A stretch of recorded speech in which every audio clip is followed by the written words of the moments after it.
এই ডিসেম্বরের 1 তারিখ 2025 সালে তুমি জোহরের নামাজের পরে আমার মাওলারে দেখায়া কাঁদবা। আরে আমার নবী হিসাব হারেস ইবনে হিশামকে বলতেছে, চাচা আমি দুইটা ইতিহাস কোনোদিন বলবো না, বলতে গেলে আমি বলতে পারবো না।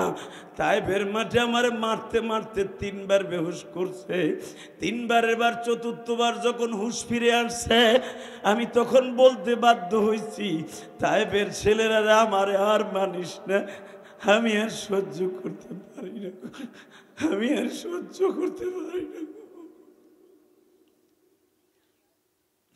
ও চাচা, তারপর তায়েফের ছেলেরা আমার ছেড়ে দেয় নাই। বেলা 4টার সময় যখন দেখি আমার বগল নিচে হাত দিয়া 6 জনে উঁচা করে আবার আমারে মারবে, তখন আমি আর নিজের চেক দিয়ে রাখতে পারি নাই। আমি আসমানের মালিকের দিকে তাকায় বলছি, মালিক তুমি ছাড়া এই তায়েফের জমিনে আমার কোনো বান্ধব নাই। হঠাৎ করে দেখি তায়েফের মাঠের যেই জমিন আমারে মারছিল ওই জমিনটা ছিল একটা মহিলার। মারহাবা বলেন না? আদ্দাস রাদিয়াল্লাহু তাআলা যেই জমিনে খেজুরের বা আঙ্গুরের বাগানে চাকরি করতো আদ্দাস, এই আদ্দাস সহ পিছনের থেকে লাভ দিয়ে মহিলা বলেছিল, যেই জমিনে এই লোকটারে মারতাছ সকালের থেকে পর্যন্ত পাগলের মতো আমি দেখছি, এই লোকটা তোদের দিকে একটা পাথরও নিক্ষেপ করে নাই। তোরে শুনাল চাচা, আমি যখনই আসমানের দিকে তাকাইছি তখনই দেখছি ওই মহিলাকে আল্লাহ পাঠাই দিছে। ওই মহিলা আমার মায়ের মতো। ওই মহিলা যখন বলল, আর একটা বার যদি এই লোকটার গায়ে আঘাত করিস আমার নাতি পোতা সহ সব তোদের বিরুদ্ধে লেলিয়ে দিব। হে তায়েফের যুবকগুলি, আমার এইভাবে মানলি, তবে তোরা যদি আমার এই ঠোঁটটা ফাটাইয়াও ভালো লাগে, তোদের নেতারা খুশি হয়, আমার মাওলা বেজার হয় হোক, আমি বুঝবো।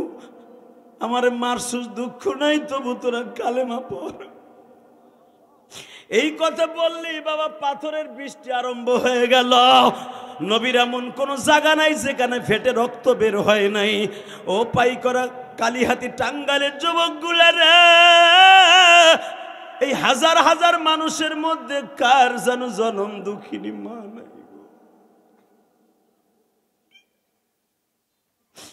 নবী সেদিন ওই তায়েফের মাঠে বলছিল, তায়েফের ছেলেরা রে আমার কিন্তু মা নাই রে, আমি জীবনে কোনোদিন আব্বা বলে কেউ রে ডাকি নাই।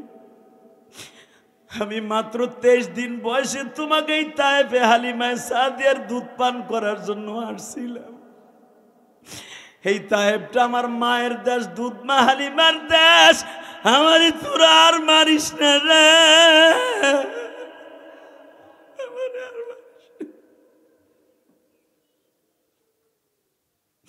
আল্লাহ দেখো যারা এই মুহূর্তে কাঁদে মালিক,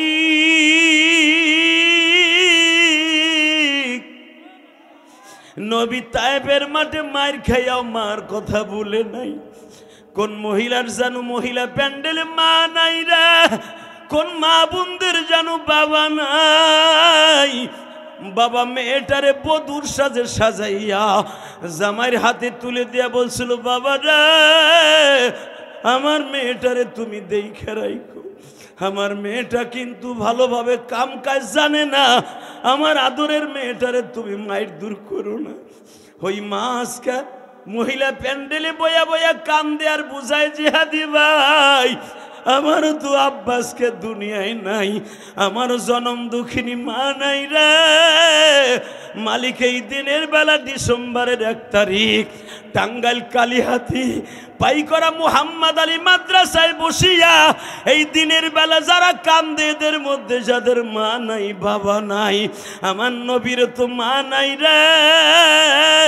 তায়েফের মাঠে যখন মায়ের খায় বাবা, আদ্দাস যখন আঙ্গুরের জুসটারে নবীর ঠোঁটের কাছে শোয়াইছে বাবা, নবী আমার লাভ দিয়ে কই, আদ্দাস রে আমার কপালে আঙ্গুরের জুস নাই।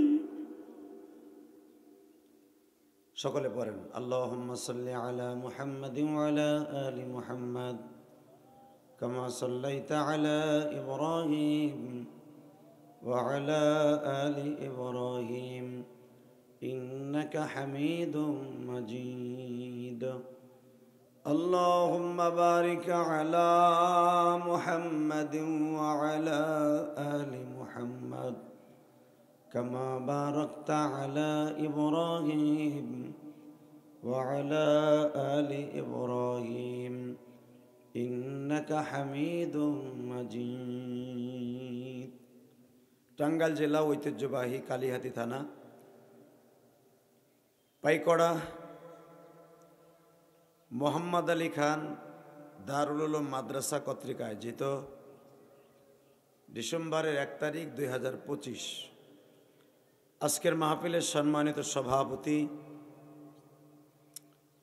আজকের মাহফিলের প্রধান অতিথি, আজকের মাহফিলে যিনি সভাপতি, আমার অত্যন্ত বন্ধুবর, আমারই বাম চেয়ারে বসা, টাঙ্গাইল এলেঙ্গা বাস স্ট্যান্ড কেন্দ্রীয় জামে মসজিদের সম্মানিত ইমাম খতিব মুফতি সানোয়ার হোসেন সাইফি বারাকাল্লাহু ফি হায়াতি। আজকের মাহফিলে আমন্ত্রিত উলামা ইকরামের মধ্যে আমারই পরে আসতেছেন হাজারো আলেমের উস্তাদ শাইখুল উলামা শাইখুল হাদিস, কোটি কোটি যুবকের কলিজার স্পন্দন হযরত আল্লামা মাওলানা আল্লামা ইয়াহিয়া মাহমুদ দামাত বারকাতুল আলিয়া। এরপরে আসতেছেন আখিরি মোনাজাত নিয়ে হাজারো যুবকের কলিজার স্পন্দন, বাংলাদেশের লক্ষ কোটি তৌহিদি জনতার হৃদয়ের মানুষ খতিবুল উম্মাহ হাফিজুর রহমান সিদ্দিকী বারাকাল্লাহু ফি হায়াতি। আসলে আরও ওয়াজ করার কথা ছিলেন বেলা 11টার সময় গোলাম রব্বানী যুক্তিবাদী। আমি কিন্তু রাত্রেই আসছি, কারণ হাবিবুর রহমান মেজবাকে আমি অনেক ভালোবাসি, আলহামদুলিল্লাহ বলেন। আমি ইলিয়াস রহমান জিহাদিরে ওয়াজের 11 ঘন্টা আগে কোনো চান্দু নিতে না, সে এমপি হোক আর মন্ত্রী হোক। যদি বলে ওয়াজ আপনার দুপুরে, আপনার রাত 2টায় আহেন, না, আমার মিনিটের ভিজিট আছে, সময়ের দাম আছে। কিন্তু কেন চলে আসছি? একটা মাত্র কারণে, এই হাবিবুর রহমান মির্জাকে অনেক ভালোবাসি, ছোট ভাইয়ের মতো, এবং ও আমাদেরকে এত শ্রদ্ধা করে কল্পনার বাইরে, আলহামদুলিল্লাহ বলেন। গোলাম রব্বানী যুক্তিবাদী সাহেবকে দাওয়াত দেওয়া হয়েছিল, ওনার যে কোনো কারণবশত আসতে পারেননি, হয়তো ঘুমে সমস্যা হয়ে গেছে, সময় মতো আসতে পারেননি। অনেকে মনে মনে ভাবতে পারেন মনে হয় হুজুরকে দাওয়াত দেয় না, হুদা বুয়া। না, মেজবা বুয়া কোম্পানির লিমিটেড না, আর কোম্পানিটা সহি, আলহামদুলিল্লাহ বলেন। হয়তো বুড়ে একটা কোনো কিছু এখানে না দেয় আছে না, এমন আমি কথা কন, আলহামদুলিল্লাহ বলেন।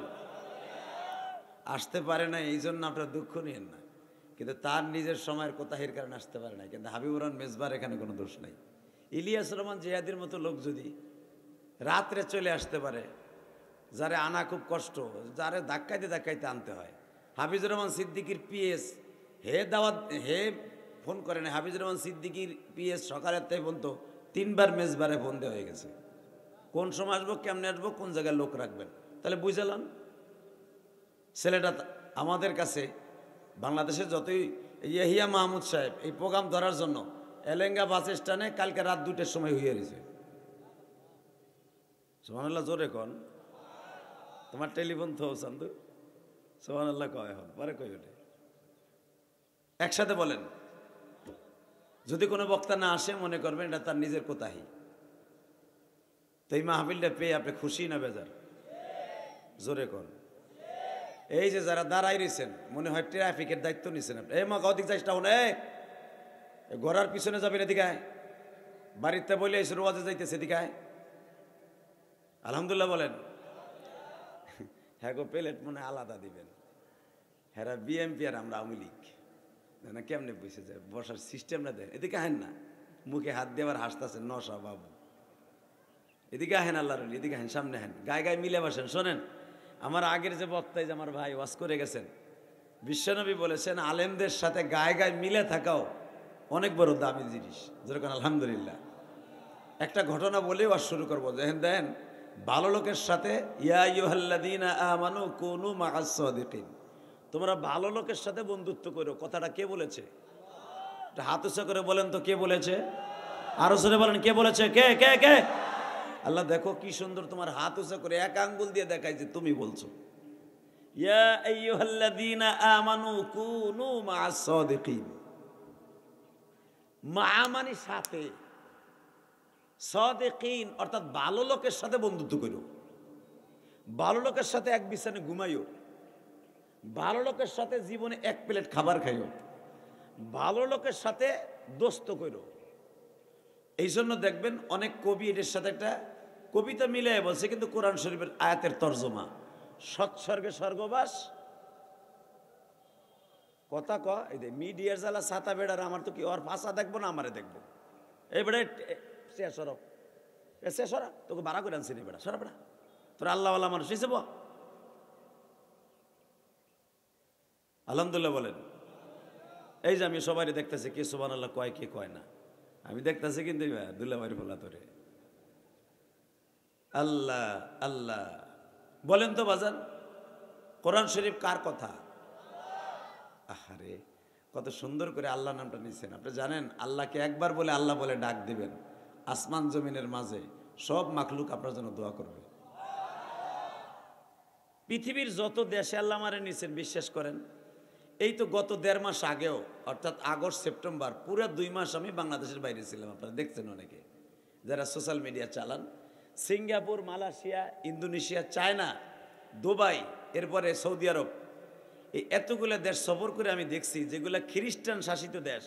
যেরকম থাইল্যান্ডে মাত্র 8% মুসলমান আছে, আর 92% ইহুদি নাসারা আর বৌদ্ধ। আর থাইল্যান্ড এমন একটা দেশ, পৃথিবীতে সবচেয়ে খারাপ দেশ হলো থাইল্যান্ড। মনে হয় আমার আওয়াজ যদি ওরা শুনে জীবনে আমার আর ভিসা দিব না। কোন দেশ তাই এই যে বদনাম শুরু করছি, কেন করছি জানেন? ওই দেশের মেন সরকারিভাবে দেশ চালাবার অ্যাবিলিটি হলো, তাদের ইনকাম সোর্স হলো দেহ ব্যবসা। যুবক পোলাপান 7 লাখ তাছে, এর লেগে নাউজুবিল্লাহ জোরে কয় না।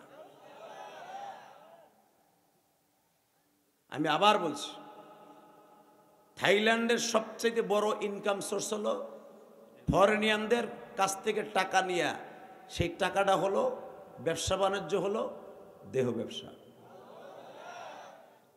যেই কারণে আমার আল্লাহ একটা দেশই উল্টে দিছিলেন, সেটার নাম কওমে লুত। কথা কন না কে? আরো জোরে কন, জোরে জোরে।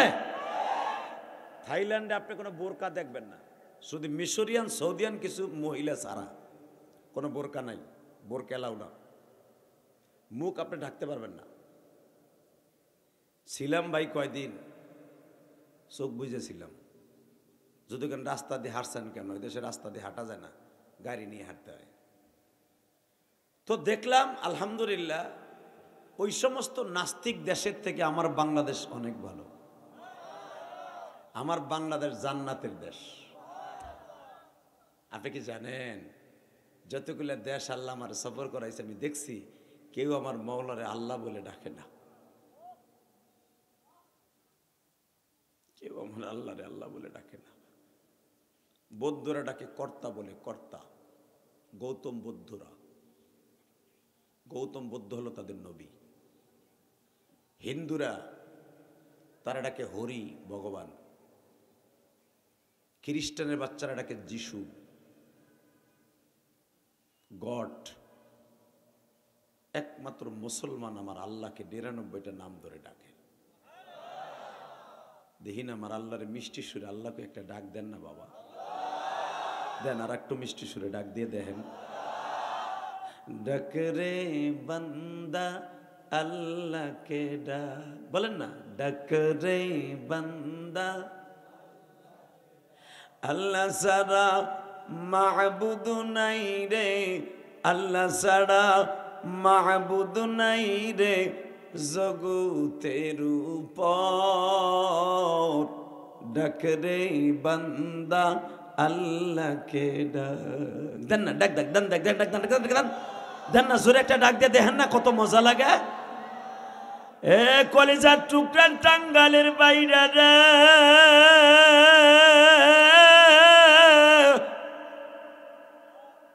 আপনার নাম যদি আব্দুল করিম, আব্দুল সত্তার, আব্দুল জলিল হয়, আপনারে যদি কেউ রিপন কইয়া, সাদ্দাম কইয়া, জুয়েল কইয়া ডাকে, সারাদিন ডাকলেও আপনি তার ডাকে সারা দিবেন না। ঠিক না বেঠিক? আমার মালিকের নাম হলো আল্লাহ,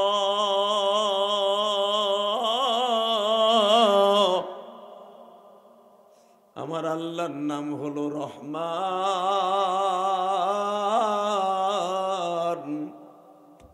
আর রহমান আর রহিম।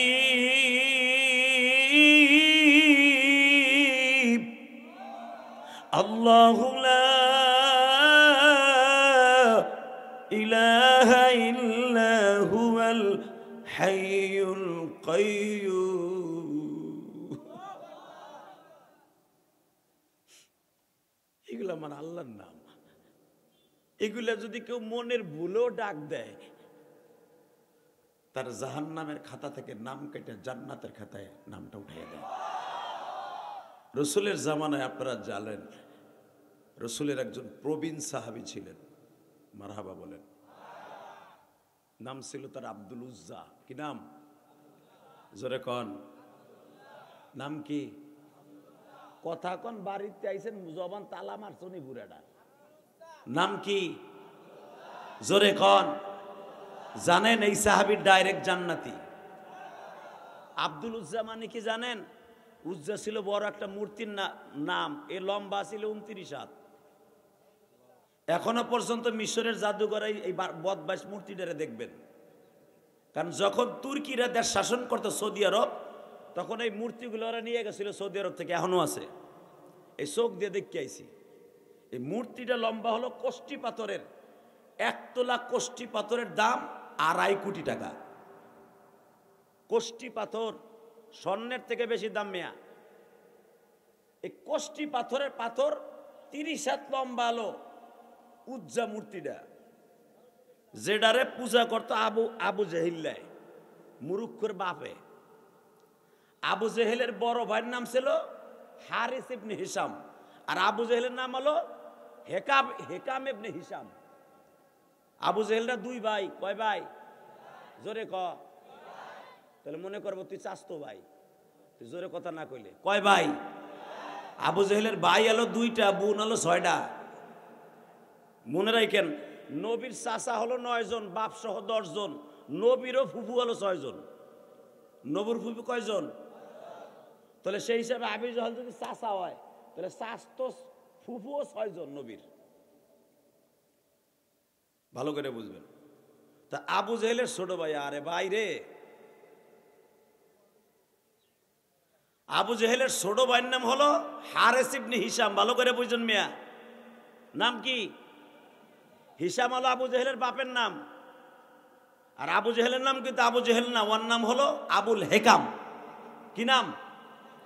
ইকো অফ থাকবে, টন বেস বাড়াও, মাস্টার বাড়াও, রিভার অফ, টন বাড়া, মাস্টার বাড়াও, লিল্লাহে তাকবীর।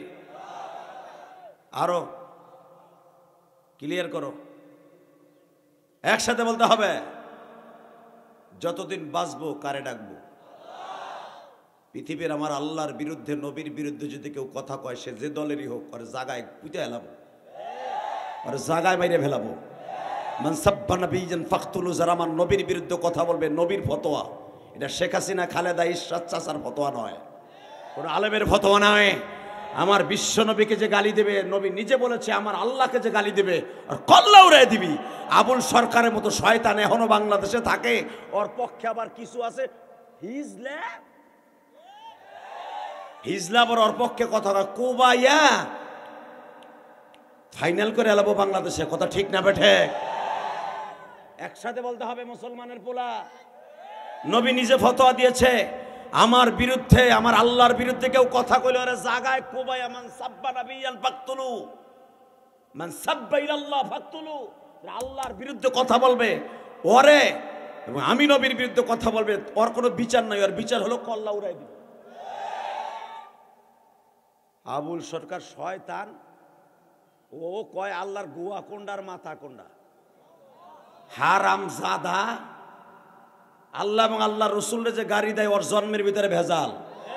হয়তো আবুল সরকার ওর মার পরকীয়ার ফসল, ওর শাসার লগে অথবা অন্য কারো লগে পিটিসের জন্ম।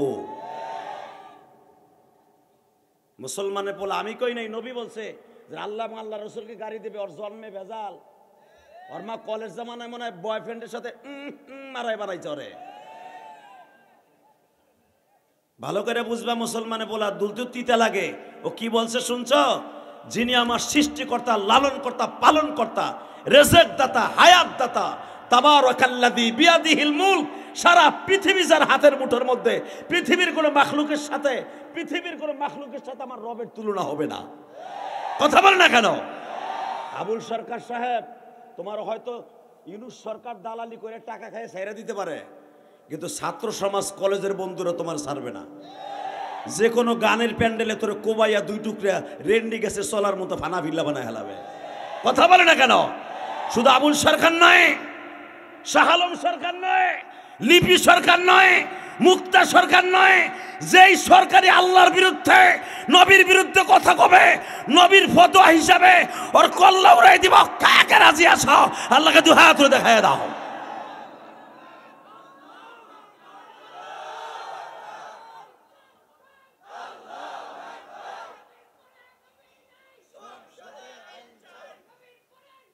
দাও ব্যাটারি চার্জ দেই।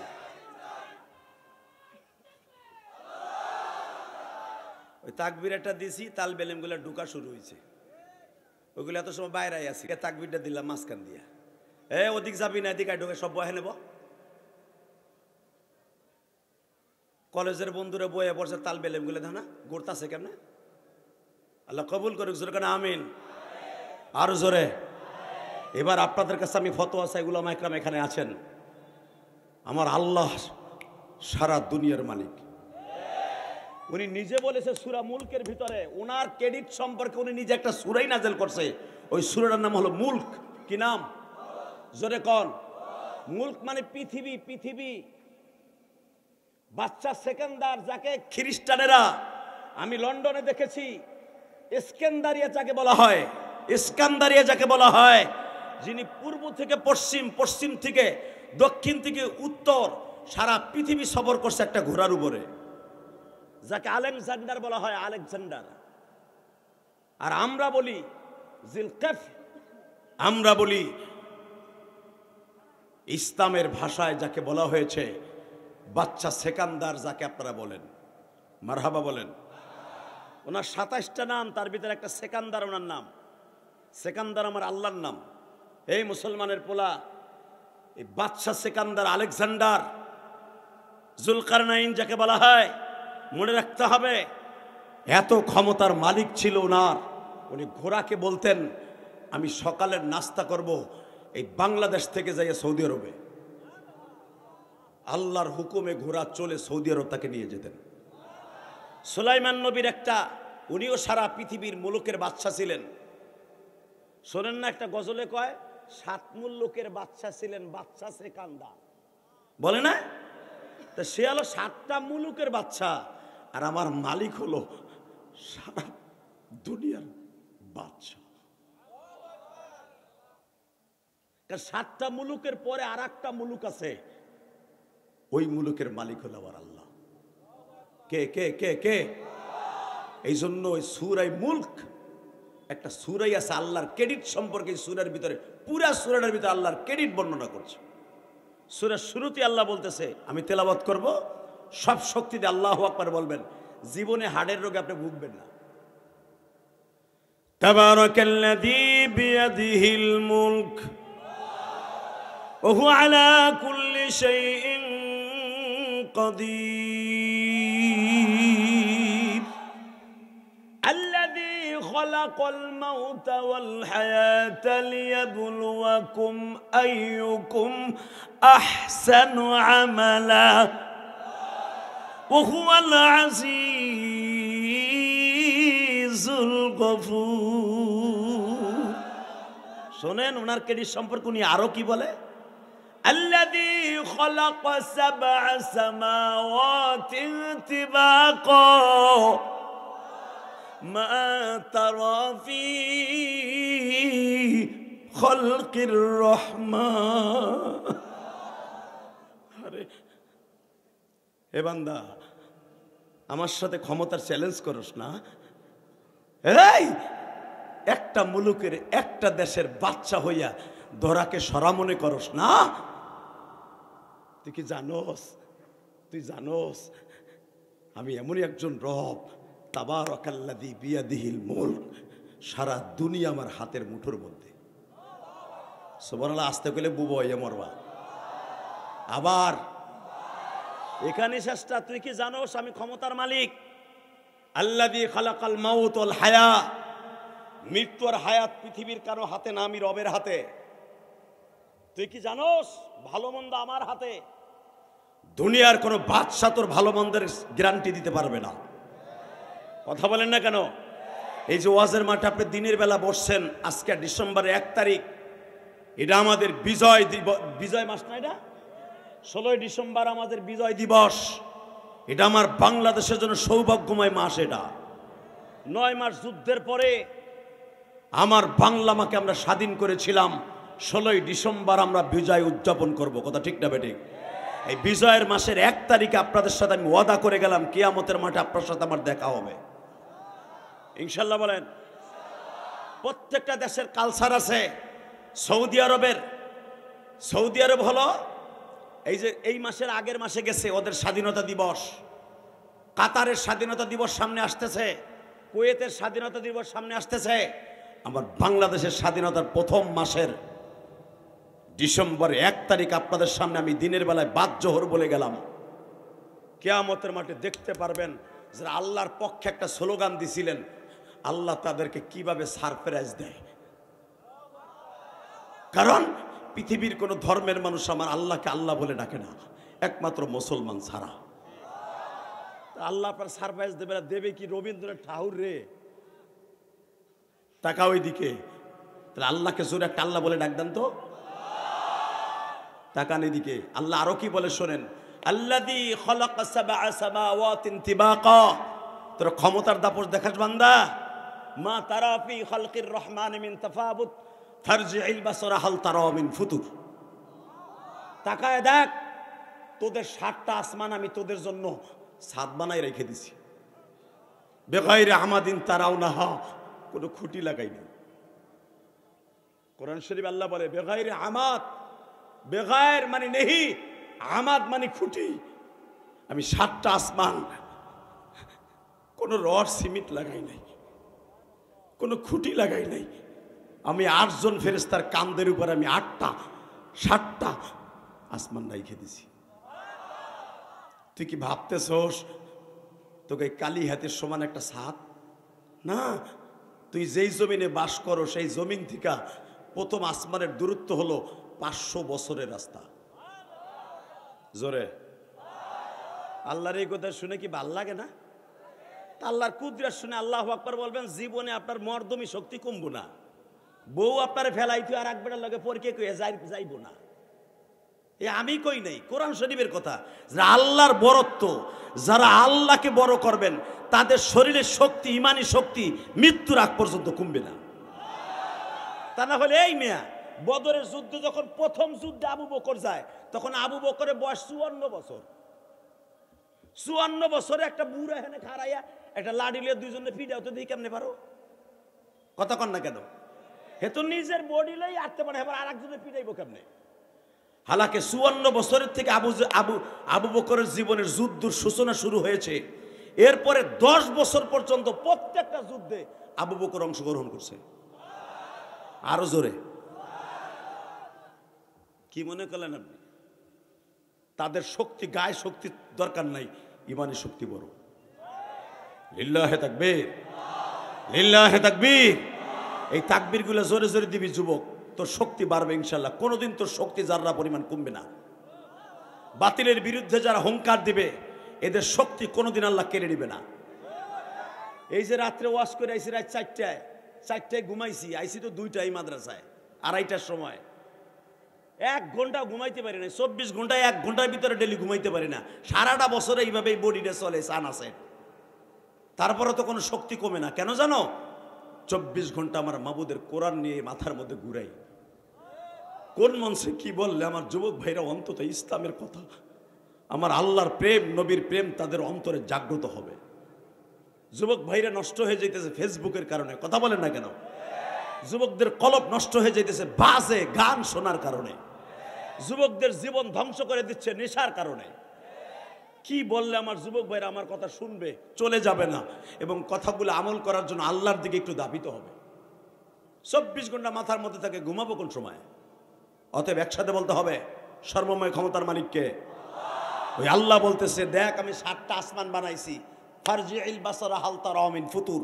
তাকায় দেখ, কোনো খুঁটি লাগাই নাই, কোনো রড নাই, সিমেন্ট নাই, আর একটা ছাদ পুরার মোটা কত জানোস?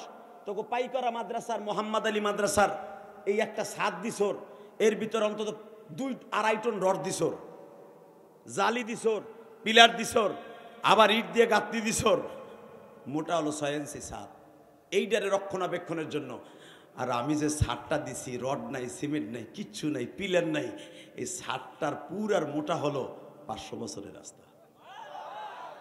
সুবহানাল্লাহ, আসতে গেলে কিন্তু ঠিকই যাইব গা। আমি আবার বলছি, আল্লাহ নিজে বলতেছে, ফারজিইল বাসারা হাল তারা মিন ফুতুর। তাকায় দেখ, ফারজিইল বাসার, তাকায় দেখ আমার আসমানের দিকে। তুই তো আসমান মতো তোর চোখের লেন্স যাবে না, কিন্তু আমি বলে গেলাম তুই তাকায় দেখ। আমি আল্লাহ বলছি, তোর এই প্রথম আসমানের ছাদটা আমি 500 বছরের রাস্তা এত বড় পুরার মোটা বলে ঢালাই দিছি। এই পরের আসমানটা আমি লোহা দিয়ে বানাইছি, লোহা। প্রথম আসমানটা আমি পানি দিয়ে বানাইছি, দ্বিতীয় আসমানটা আমি লোহা দিয়ে ঢালাই দিছি। ওই আসমানটাও পুরার মোটা হলো 1000 বছরের রাস্তা। এরপরেরটা 3000 বছরের রাস্তা পুরার মোটা। এত বড় আসমান বেগাইরে আমাদ, আমি কোনো খুঁটি লাগাই নাই। ফারজিইল বাসারা হাল তারা মিন ফুতুর সুম্মা রজিইল বাসার, সুম্মা, অতবার যতবার তাকাবি তোর চোখ ফিরে আসবে আমার কুদরত দেখে। আমার ফারজিইল বাসারা হাল তারা মিন ফুতুর, তুই কোথাও পাবি না খুঁটি ছাড়া, রস ছাড়া ছাদ ডালাই দিছি, কোথাও একটু ফাটা ফুটা পাবি না। তোকে দেশে 7.9 পয়েন্টের একটা ভূমিকম্প দিছি, তাও মাত্র 9 সেকেন্ড। কয়েক হাজার বিল্ডিং এ ফাটল ধরছে। হালাকে আমি ভূমিকম্প দেই আসমান থেকে, এই আসমান থেকে বিজলির মতো একটা ভাইরাস আমি আল্লাহ ছেড়ে দেই, প্রমাণ করি যে কিয়ামতের আগে এরকম হবে। কিয়ামতের আগে ইদা শামসু কুব্বিরাত ওয়া ইজান নুজুমু কদারাত ওয়া ইদাল বিহারু সুজ্জিরাত ওয়া ইজান নুফুসু জুফিজাত। কিয়ামতের আলামত এটা হলো ভূমিকম্পটা। এই যে সারাটা জমিন 1 সেকেন্ডের ভিতর আমি কাঁপাই ফেলাই, বুঝাল? এই জমিনটা কিয়ামতের আগে চালনের মতো আমি চাইলে ফেলাবো। বান্দা, এটা কিয়ামতের আলামত হলো ভূমিকম্প। এত শক্ত করে বিমানের, এত শক্ত করে বিল্ডিং বানাস, 1 সেকেন্ডে তোর বিল্ডিংটারে কচুর পাতার মতো টলায় ফেলায়। আর আমি এত বড় আসমান বানাইছি, কোনোদিন আসমানটা একটু জাকিও দেয় নাই। আল্লাহু আকবার জোরে বললেন না? আরো জোরে বলেন। বাজান রে, আমার রব বলে আমি সেই রব,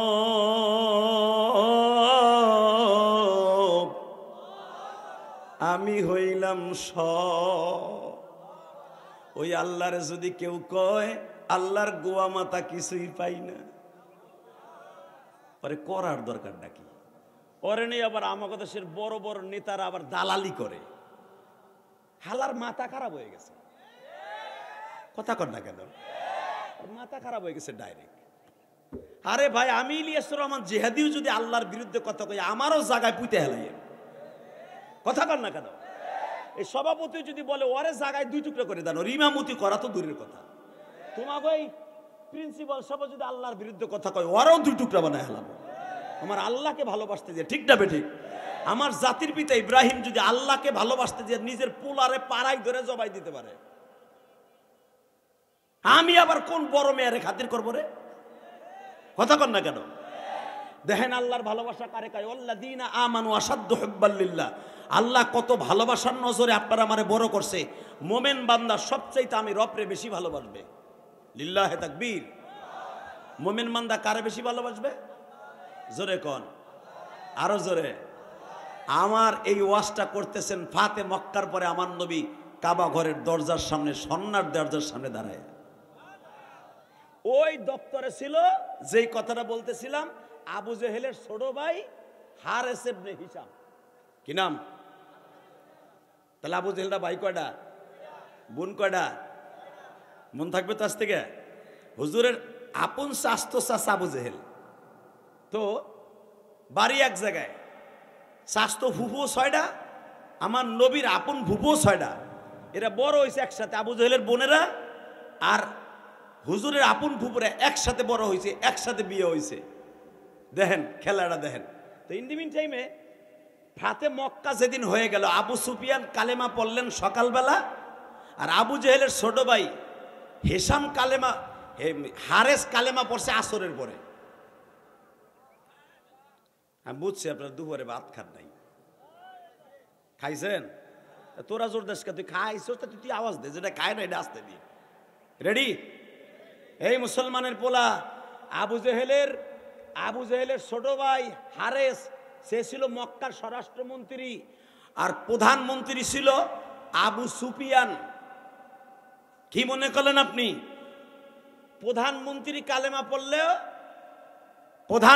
কালেমা পড়ছে সকালবেলা ফজরের নামাজের পরে, আর স্বরাষ্ট্রমন্ত্রী কালেমা পড়ছে আসরের পরে।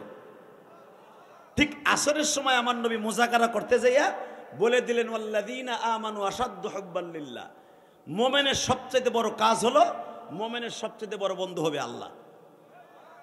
কে? এই কথা জন বলছে হারেস ইবনে হিশাম, আবু জেহেলের ছোট ভাই। সে আমার নবীরে কইতেছে, বাতিজা একটা কথা কই, কি তুমি, তোমার বয়স অনেক ছোট, তোমার বাপ ছিল আমার বয়সে, মারহাবা বলেন। তোমার বাপ আর আমি প্রায় সেম সেম বয়স, সেই হিসাবে তুমি আমার অনেক ছোট, বয়স আমার অনেক হয়ে গেছে। কিন্তু একটা কথা বলি, তুমি যে এই কথাগুলো যখন বলতেছো, ওয়াল্লাযীনা আমানু আশাদ্দু হুব্বান লিল্লাহ, অবশ্যই মুমিন সবচেয়ে বড় বন্ধুত্ব করবে আল্লাহর সাথে। এই কথা কি তুমি হিজরাতের আগে বলো নাই? আজ থেকে 6 বছর আগে বলো নাই? আমার নবী বলে, চাচাজি আমি বলছি, আপনার বড় ভাইরাও বলছি, আর এটা বলার কারণে আপনার বড় ভাই সর্বপ্রথম আমার এই মুখের উপরে থাবড় দিছে। সূরা ফাতার সামনে তুলে দেখবেন এই হাদিসটা, মারহাবা বলেন। ইন্না ফাতাহনা লাকা ফাতহাম মুবিনা। যারা হাদিস সাহেবরা আছেন, মসজিদে জেনের সামনে একটা মসজিদ আছে, মসজিদে ফাতা, এগুলা তো দেখবেন না, খালি মার্কেট করবেন আর খালি আবু বকরের মসজিদে যে এসির মধ্যে এসি ছেড়ে নামাজ পড়বেন। আমার রাসূল বলছেন, শুধু হজ করতে এসে তোমরা শুধু কাবা ঘরের মধ্যে ঢুকবা আর হোটেলে যে ঘুমাবা না। মক্কার এমন কোনো জায়গা নাই আমি নবীর পায়ে ফোসকা পড়ে নাই, হাঁটতে হাঁটতে এই জায়গাগুলো ভিজিট করবা, দেখতে যাইয়া যত দেখবা ইমানের তাকওয়া যত তো বাড়বে। এই আমার নবীর জীবনের সবচাইতে বড় কষ্টের মসজিদ হলো মসজিদে ফাতা। কারণ এইখানে 2টা পতাকা আমার নবী গেড়েছিলেন, এটাকে এই জন্য বলা হয় মসজিদে ফাতা। এই মুসলমানের পোলা, ষষ্ঠ নবুয়তী 6ষ্ঠ সালে বিশ্বনবী 8ম সালের শুরুতে এখানে যখন তাবু গাড়ে, এখানে যখন বিজয় নিশান গাড়ে, আমার বিশ্বনবী তখন বলেছিলেন, আমার উম্মতগুলো এখানে আসবে আর চোখের পানি ফেলে কাঁদবে। মসজিদে ফাতা এখন নামাজ পড়ে এলাও না, মনে রাখবেন, নামাজ পড়তে দেয় না। এখানে যে মানুষ শিরক করে, আমার নবী জীবনে প্রথম এখানে নামাজ পড়েছিলেন। এখানে প্রথম আমার নবী বলছিলেন, ইন্না ফাতাহনা লাকা ফাতহাম মুবিনা কুল জাআল হক ওয়া যাহাকাল বাতিল ইন্নাল বাতিলা কানা যাহুকা। সত্য চলে আসছে, মিথ্যার অবসান হয়েছে, আজ থেকে সত্যের বিজয় হবে। কিয়ামত পর্যন্ত সত্য মাথা উঁচু করে থাকবে, মিথ্যা দুনিয়ার থেকে দূরীভূত হয়ে যাবে। ইন্না বাতিলা কানা যাহুকা, মিথ্যা ধ্বংসপ্রাপ্ত। ওইখানে দাঁড়াই নবী বলছিলেন এই আয়াতটা, জোরে কোন মারহাবা, আরো জোরে, আরো জোরে। কষ্ট হইতেছে, আমার ক্ষুধা লাগছে, বুঝলেন, ক্ষুধা পেট লই হইছি এসতেছে। আপনাকেও ক্ষুধা লাগছে, আমারও ক্ষুধা লাগছে। বেশি সময় নষ্ট করব না, আমি আবার নওগাঁ যাবো। শুধু আমার দিকে যত সময় শুনবেন চাতক পাখির মতো তাকায় থাকবেন, ইমানের শক্তি বাড়বে। যুবক বলেন লিল্লাহে তাকবীর। লিল্লাহে তাকবীর। তো আমার নবী যখন বললেন মোমেন সবচাইতে আল্লাহরে বেশি ভালোবাসবে, হারেস ইবনে হিশাম বলতেছে, ভাতিজা তুমি কি এই আয়াতগুলো আগে পড়ো নাই? তখন কি আমি ছিলাম না মক্কায়? কারণ আমার বড় ভাই আবু জেহেল হলো আমার দুই বোনের বড়। আবু জেহেলের বড়, আমার বড় দুইজন আছে, এরপরে আবু জেহেল মাঝখানে, এরপরে দুই বোন, এরপরে আমি, এরপরে আমার আর এক বোন। মারহাবা বলেন। তাহলে আমার মাত্র 4 থেকে 5 বছরে বড় হলো আমার আবু জেহেল বড় ভাই বদমাইশটা। তুমি কি আয়াতগুলো পড়ো নাই? আমার নবী কেঁদে কেঁদে বলে ফাতে মক্কার দিনে, চাচা আমি পড়েছি কিন্তু আপনারা আমার কথা শোনেন নাই, আর আমি পড়ার কারণে আপনার ভাইয়ের হাতের থাপ্পড় খেয়েছি। কেমনে থাপ্পড় খাইছি? আমি যেদিন বলেছিলাম লাত আর উজ্জাকে কেউ ভালোবাসবেন না, ভালোবাসবেন কাকে? জোরে বলেন কাকে? বাসান রে, আমার বিশ্ব নবী বলে হারেস ইবনে হিশামকে বললেন, চাচাজি এই ফাতে মক্কে শুধু আমি কোরআনের আয়াতগুলা তেলাওয়াত করতেছি তা নয় গো, আমি আপনার বড় ভাই হেকাম ইবনে হিশাম থাকা অবস্থায়, অর্থাৎ আবু জেহেল ইবনে হিশাম থাকা অবস্থায় আমি আয়াতগুলো পড়েছিলাম। আমি আয়াতগুলো পড়ার অপরাধে আপনার ভাই আবু জেহেল যার নাম আপনারা এখন বলেন, ওই আবু জেহেল আমারে এমন জোরে থাপ্পড় মেরেছিল, পুরা মক্কা নগরী আমার আল্লাহ উল্টায় ফেলতে চেয়েছিল, কিন্তু আমার চাচার জন্য মক্কার কোনো মানুষ অপরাধ করে নাই রে।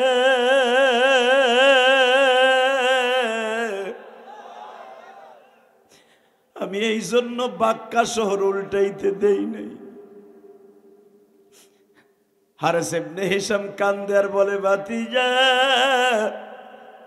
আজকে আমার ভাতিজা আবু জেহেলের বড় ছেলে ইকরামা, সেও তো আজকে মুসলমান, খালিদ বিন ওলীদ মুসলমান, খালিদ বিন ওলীদ আর আবু জেহেলের বড় ছেলে ইকরামার ইন্ধনে ভাতিজা আমি শুনছিলাম, আমি যদিও উহুদের মাঠে অংশগ্রহণ করি নাই, উহুদের মাঠে এই দুইজনের নেতৃত্বে তোমার দাঁত ভাঙ্গা হয়েছিল ভাতিজা রে। আবার সবচাইতে বেশি খারাপ লাগে তুমি যখন বয়ান করো, তোমার দুই দাঁতের মাঝখান দিয়ে ভাঙা দাঁত দুইটা বাইর হয়ে যায়।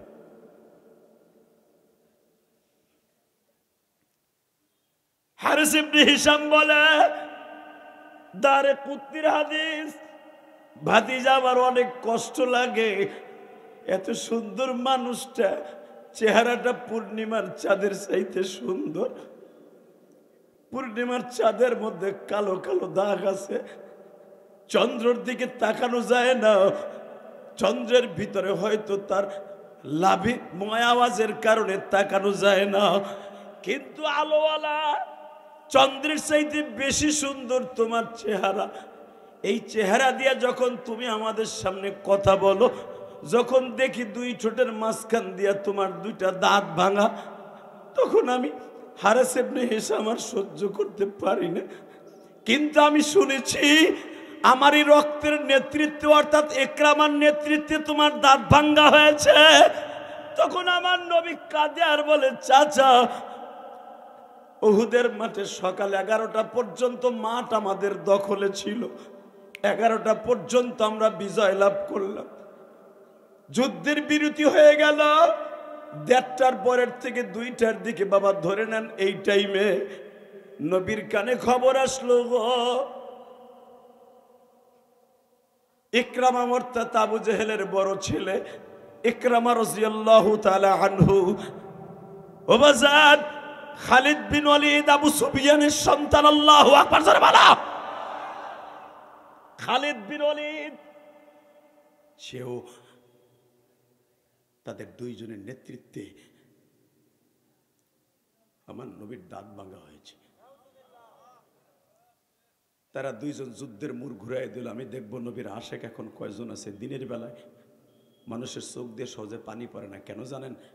দিনের বেলা দেখা যায় একজন আর একজন কাঁদতেছে, লজ্জায় ও শয়তান কাঁদতে দেয় না, কিন্তু দিনের বেলায় যারা বেশি কাঁদবে ওয়াজে, আল্লাহর কসম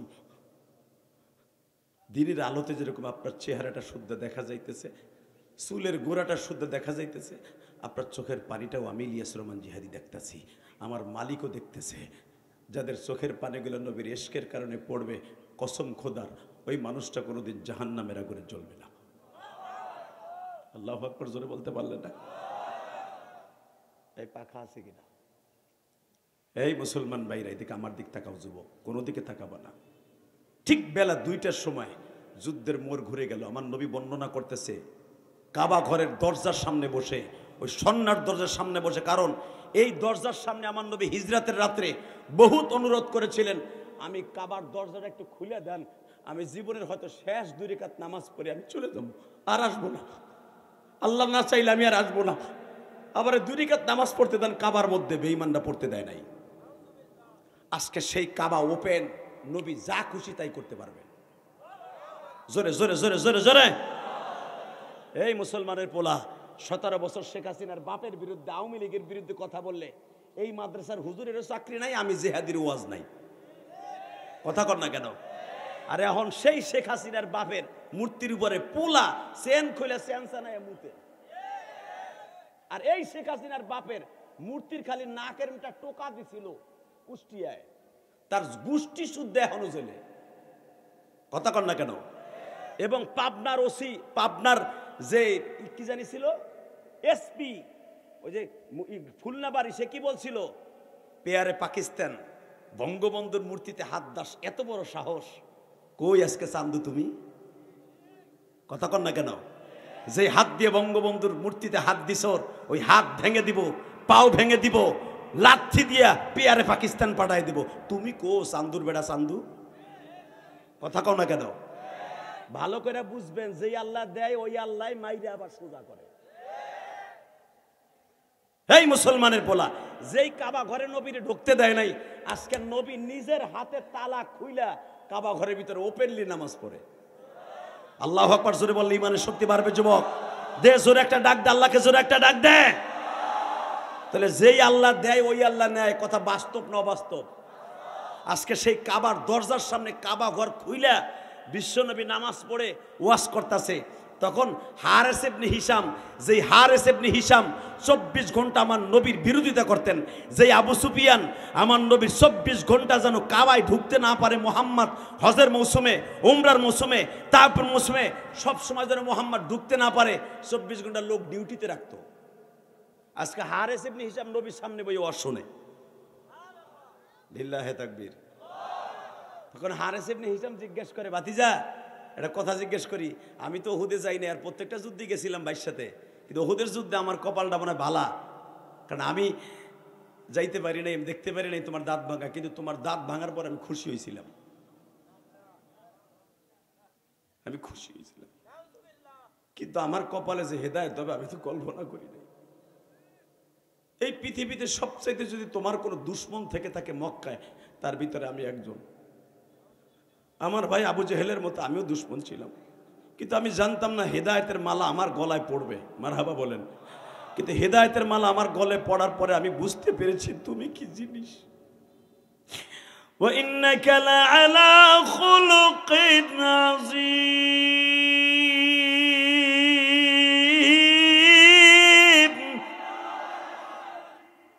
স্রষ্টার সৃষ্টি জীবের মধ্যে যদি তুমি এত সুন্দর, কোনোদিনও ভাবি নাই। চাচা, আমার এই ভাঙা দাঁত দুটা দেখতে আপনার খুব খারাপ লাগে না? তাহলে শোনেন, এই দাঁত দুটার ইতিহাস তো আর আপনি জানেন না চাচা। দাঁত ভাঙার পরে আর মক্কায় কোনোদিন আসি নাই, আর আপনারা আমারে দেখেন নাই, দাঁত ভাঙার আগে আমারে দেখছেন, মারহাবা বলেন। এখন আপনি কানবেন, আমি দেখব যারা কারা হজে যাইতে চান, কে কে নবীর দেশে যাইয়া যেই মাঠে আমার নবীর দাঁত ভেঙেছিল, নবী নাই কিন্তু ওই মাঠটা এখনো পড়ে আছে, ওই জায়গাটা এখনো পড়ে আছে। কে কে যাইতে চান, এই চোখ দিয়ে ওই জায়গাটা দেখতে চান, এখন ওই চোখের পানি দিয়া মনে করেন এখন আপনি উহুদের মাঠের সামনে দাঁড়াই রয়েছেন। 1.5 মাস আগেও তো আমি ওইখানে ছিলাম, মারহাবা বলেন। এই যে মাথায় যে চুল দেখতেছেন, এটা তো ওইখানেই রাখিয়েছি। বাবা, উহুদের মাঠে যারা যায় নবীর এশকে নিয়ে, পৃথিবীর কেউ সহ্য করতে পারে না ওই মাঠটা গেলে। কারণ কি জানেন? যার হাসিতে আমার আল্লাহ হাসতেন, যার কান্নায় আমার আল্লাহ দুঃখ পাইতেন। উহুদের মাঠটা এমন একটা মাঠ, যেই মাঠে আশেকে রসুলরা যাইয়া ঠিক মতো ফিরে আসতে পারে না, অন্তরের ভিতরে একটু না একটু প্রেম নবীর জন্য জাগ্রত হয়। বলেন তো আল্লাহ আকবার। এ কলিজার ভাই আমার, এবার আমার দিকে তাকাবার, চোখের পানিগুলো ছেড়ে দিবা। আমি জানি আশেকে রসুল এখানে ভরা, তা না হলে খাওয়া নেওয়া বাদ দিয়া সেই সকাল 11টার থেকে আপনারা এসে বসে থাকতেন না। বেসেন এবার আমার দিকে তাকাবেন। মসজিদের শহীদাইন যেটাকে বলা হয়, যেখানে এখন একটা মসজিদ বানা হয়েছে বাংলাদেশের প্রায় বাবা 22 কোটি টাকা খরচ করে দোতলা একটা মসজিদ বানিয়েছে বাবা, মার্বেল পাথর দিয়া। মদিনা গভর্নমেন্ট, সৌদি গভর্নমেন্ট এই মসজিদটা অনেক যত্ন করে বানিয়েছে বাবা। এই মসজিদের এখানে একটা গর্ত ছিল, আমার নবীর জন্য এখানে বাবা একটা তাবু বানানো হয়েছিল। ওখান থেকে যেই পাহাড়ে আমার নবীর দাঁত ভাঙার পরে উঠাই নিয়ে যাওয়া হয়েছিল, পাহাড়ের নবীরে ফেটে জায়গা করে দেওয়া হয়েছিল, যেইখানে নবীর রক্তের দাগ এখনো পর্যন্ত অনুভব করা যায়। যেই পাহাড়ের ডালুতে এখনো পর্যন্ত জান্নাতের ফেরেশতারা ডিউটি দেয়, যেই পাহাড়টা নবীর জন্য এখনো কাঁদে গো বাবা। কিয়ামত পর্যন্ত এই জাবাল উহুদটা কাঁদবে, কিয়ামতের আগে এই পাহাড়টা শূন্য হয়ে যাবে বাবা। 14 কিলোমিটার লম্বা, 11 কিলোমিটার চওড়া এই উহুদ পাহাড়টা বাবা। যতবার আমার জীবনে প্রায় 22 থেকে 21 বার আল্লাহ দেখাইছে। বাজার এই উহুদ পাহাড়ের পিছনে একটা বাজার আছে, এই বাজারটার নাম হলো সুকগনাম, অর্থাৎ ছাগলের বাজার। এখানে প্রতি বছর আমি মদিনায় গেলে 6 থেকে 7টা মাহফিল করি, আলহামদুলিল্লাহ বলেন। এখানে আপনাদের টাঙ্গাইলের ছেলেরাও আছে, ঘাটাইলের কিছু পোলাপান আছে, সবচেয়ে বেশি হলো কুমিল্লা দাউদকান্দির ছেলেরা বেশি, এই সুগ্গ নামে। এরা প্রতি বছর রমজান এবং যখনই আমি যাই আমারে নিয়ে যায়। আর এই উহুদ পাহাড়ের পিছনেই হলো হুদুদে হেরেম শেষ, মদিনার হেরেম শেষ। আমার দিকে তাকাবেন আর কানবেন। যারা মদিনায় যাইতে চান, আল্লাহরে ভালোবাসতে চান। হারেসকে বলতেছে, চাচা আপনি তখন আসছিলেন জানোয়ার, এখন হইছেন কালেমা পড়ে আনোয়ার। এখন যেরকম প্রেম লাগবে ভাতিজার লেগে, তখন তো এরকম প্রেম লাগবে না। আবু জেহেলের ছোট ভাই হারিস বলতেছে, ভাতিজা একটু শুনি তোমার দাঁতটা কেমনে ভাঙলো। চাচা, প্রথম আমার ইবনে উবাইদুল্লাহ ইবনে কোমাইয়া যখন বড় একটা বল্লম দিয়ে আঘাত করে, চট করে আমার 2টা দাঁত ভেঙে যায়।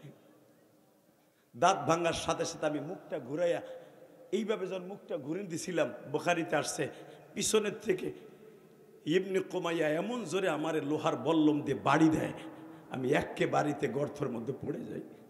ওই গর্তের মধ্যে পড়ার সাথে সাথে আর একটা বল্লম দিয়ে আমার আঘাত করে। আমি ডবি একবার গর্তের এই পাশে যাই, আর একবার এই পাশে যাই, আর একবার ওই পাশে যাই, যেন আমার গায়ে আঘাত না লাগে। ওই বেঈমানের হাত থেকে বাঁচার জন্য বহুত চেষ্টা করছি। হঠাৎ করে দেখি 14 থেকে 15 জন ছেলে আমার সাহাবীরা আমারে বুকের মধ্যে রেখে তারা ডাল হয়ে দাঁড়ায় গেছে। জোরে জোরে জোরে জোরে জোরে জোরে। কালীহাতির যুবক, পাইকরার যুবক, আমি তোমাদের কাছে একটা প্রশ্ন করতে চাই, উত্তর দিবা বাপের বেটার মতো।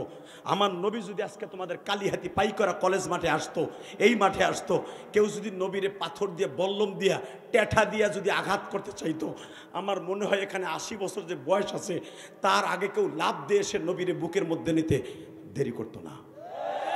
ঠিক না ঠিক?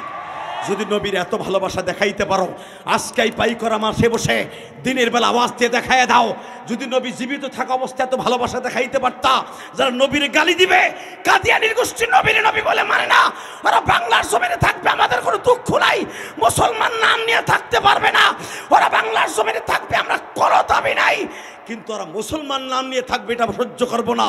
যদি মুসলমান দাবি করে থাকতে হয়, মুসলমান হতে হবে, নবীরে মানতে হবে, নবীরে না মানলে ওদের বিরুদ্ধে জিহাদ হবে। কে কে রাজি আছো? আল্লাহকে দুই হাত তুলে দেখায় দাও।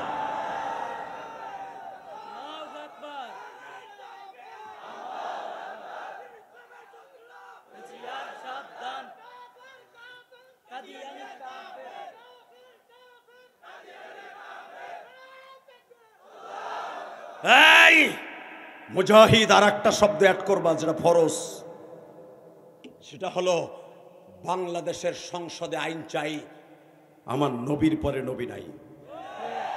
দাঁড়াও, তুমি দেও জোরে মারো।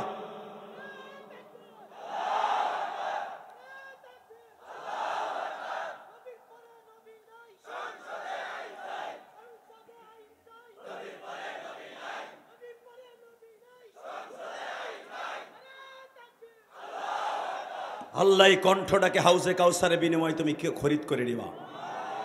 তোমার নবীর দরদ বুঝে তাকবীর দিয়েছে, আমার কলিজার যুবকগুলো আওয়াজ দিয়েছে, এই আওয়াজগুলো কিয়ামত পর্যন্ত তুমি জীবিত রাখবা। এদের শক্তিকে তুমি কিয়ামত পর্যন্ত কবরে যাওয়ার পরেও শক্তিতে, এই শক্তি বলে বলিয়ান রাখবা। রেডি? হারে যেবার কান্দে ভাতিজা, তারপরে কি খালেদ বিন ওলীদ আর আমার ভাতিজা আবু জেহেলের বড় ছেলে ইকরামা, তারপরও তোমারে মারলো, এইবার কাঁদবেন। আমি দেখবো আশিকে রাসূল কয়জন আছে। আমার নবী বলে, চাচাজি যখন জিজ্ঞাসা করছেন আমি দুনিয়ার সব ঘটনা বর্ণনা করে, আমি আব্দুল্লাহর পোলা মুহাম্মদ, আপনার বন্ধু আমার বাবা, আমি সব ঘটনা বর্ণনা দিতে যাই আর নিজের স্থির রাখতে পারি। আমি দুইটা ঘটনা বর্ণনা করতে যাই নিজের চেক দিয়ে রাখতে পারি না। একটা হলো হিজরাতের 6 মাসে তায়েফের মাঠের মাইরের কথা, আমি আল্লাহর সামনে যাইও ভুলবো না। কেন ভুলবো না জানেন চাচা? যখন আমি দেখবো আমার পাই করার উম্মাদ গুলা জাহান্নামে যায়, আমি একটা লাভ দিয়া পিছনের জামাটা খুলে দিয়া বলবো, মালিক তায়েফের মাঠে আমি আর আমার পালক পুত্র যায়েদ ছাড়া, তুমি ছাড়ার কেউ ছিল না। 130 ফুট পাহাড়ের উপর থেকে আমার উপরে পাথরের বৃষ্টি হয়েছিল। 165 জন ছেলে আবার পাথরের বৃষ্টি দিয়া আমার এই বডিটাকে ক্ষতবিক্ষত করেছিল। এই যে দেখো আমার পিঠের মধ্যে এখনো পর্যন্ত তায়েফের ছেলেদের পাথরের আঘাতের চিহ্নগুলা কালো হয়ে আছে।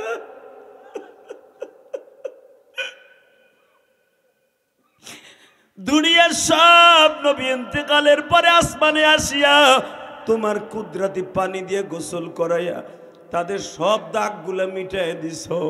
আমারে যখন মৃত্যুর পরে আসমানে আনতে চাইছো, খাসায়েসুল কুবরা গ্রন্থ দেখবেন উলামায়ে ইকরাম, আমার নবী বলছে আমি আসমানে যাব না, আমার এই বডিকে তোমারে ধরতেও দিব না, আমার উম্মতের হিসাব নিকাশের আগ পর্যন্ত এই বডি কোনো কিছু করতে দিব না। আমি যেইভাবে কবরে থাকবো ওইভাবে কবরে আমার উঠাইবা, আমার উম্মতে আমার সামনে হিসাব নিকাশ নিবা। আমার উম্মত গুলা খাওন নাওন বাদ দিয়া আমার কথা শুনে কানবো, আমার উম্মতের নেকি বদি আমার সামনে ওজন দিতে হইব। যখন আমি দেখবো কলেজের একটা বন্ধু, কলেজের একটা উম্মত আমার তায়েফের কথা শুনে অবিসরে কাঁদছিল, দিনের বেলা একজন মহিলা আমার তায়েফের কথা শুনিয়া কেঁদেছিল, পাইকরা মোহাম্মদ আলী মাদ্রাসার ওয়াজের মাঠে বসে তাদের বিজয়ের মাসের 1 তারিখ ডিসেম্বরে 2025 সালে ফেরেশতারা তার চোখের পানি আমার কবরে পার্সেল করছিল, আমি ওর কান্নাটা বুকের মধ্যে রেখে দিয়েছিলাম। আল্লাহ তুমি দেখো আমার দাড়ি পাকা বাসানটা কান্দে গো, কার লাগিয়া কান্দ বাজানাই, কার লাগিয়া কান্দ যুব, সে শুয়ে আছে মদিনায়, যার লাগিয়া আসমান কান্দে কান্দে ফেরেশতা, যার লাগিয়া আসমান কান্দে কান্দে ফেরেশতা, যার হাসিতে মালিক হাসে, যার দুঃখে কাঁদে বান্দা, যার চোখেরই পানি দেখা মাখলুক কাদা। এ পাই করার যুবক ভাইরা রে, এই ডিসেম্বরের 1 তারিখ 2025 সালে তুমি জোহরের নামাজের পরে আমার মওলারে দেখায়া কাঁদবা। আরে আমার নবী হিসাব হারেস ইবনে হিশামকে বলতেছে, চাচা আমি দুইটা ইতিহাস কোনোদিন বলবো না, বলতে গেলে আমি বলতে পারবো না। তাইফের মাঠে আমার মারতে মারতে 3 বার বেহুশ করছে।